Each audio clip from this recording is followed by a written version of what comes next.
30 जनवरी से जयपुर में होमगार्ड राजस्थान सरकार से अपनी मांगों को मनवाने के लिए हड़ताल पर हैं। इस आंदोलन के दौरान जयपुर पुलिस ने प्रदर्शन कर रहे होमगार्ड पर लाठीचार्ज भी किया था। इस लाठीचार्ज के विरोध में रविवार को अजमेर जिले के समस्त होमगार्ड भी अनिश्चितकालीन हड़ताल पर चले गए। होमगार्ड माइकल जोन ने बताया कि पिछले 2 सालों से होमगार्ड्स की मांग है कि उन्हें कांस्टेबल के समान वेतनमान और स्थायी ड्यूटी दी जाए, लेकिन सरकार मांगों पर कोई गौर नहीं कर रही। जबकि प्रदेश सरकार को उच्चतम न्यायालय ने होमगार्ड के पक्ष में फैसला सुना दिया, मगर राज्य सरकार उस फैसले को भी नहीं मान रही। इन्हीं सब मांगों और विरोधाभासों को लेकर रविवार से अजमेर शहर और ग्रामीण इलाकों में ड्यूटी दे रहे होमगार्ड्स अनिश्चितकालीन हड़ताल पर चले गए। ऐसे में जेएलएन अस्पताल की सुरक्षा व्यवस्था भी भगवान भरोसे हो गई।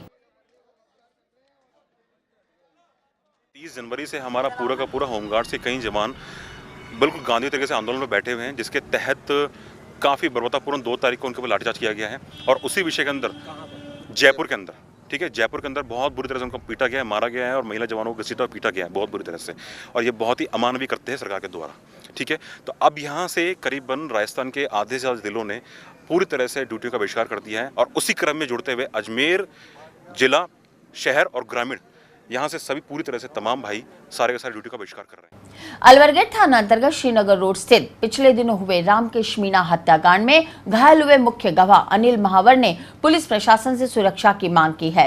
अनिल ने बताया कि प्रॉपर्टी डीलर रामकेश मीणा पर केसरगंज स्थित उसके ऑफिस पर हुई अंधाधुंध फायरिंग में मीणा बाल बचा था, जिसकी रिपोर्ट क्लॉक टावर थाने में दर्ज करवाई थी। अगर पुलिस उस फायरिंग में उचित कार्रवाई करती तो मीणा पर दोबारा फायरिंग नहीं होती और न ही उसकी हत्या होती। अब जब दोबारा फायरिंग में मीणा की हत्या हो चुकी है तो हत्यारों से अनिल की जान को भी खतरा है, लिहाजा उसे सुरक्षा दी जाए।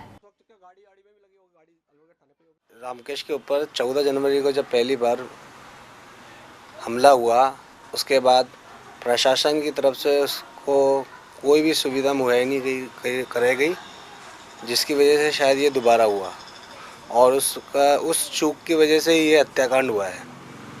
नहीं तो इसमें सबसे बड़ी गलती प्रशासन की है, क्योंकि जब उसके ऊपर हमला हुआ उसके बाद भी प्रशासन चौकस नहीं हुआ और उसी का खामियाजा आज हमें भुगतना पड़ रहा है।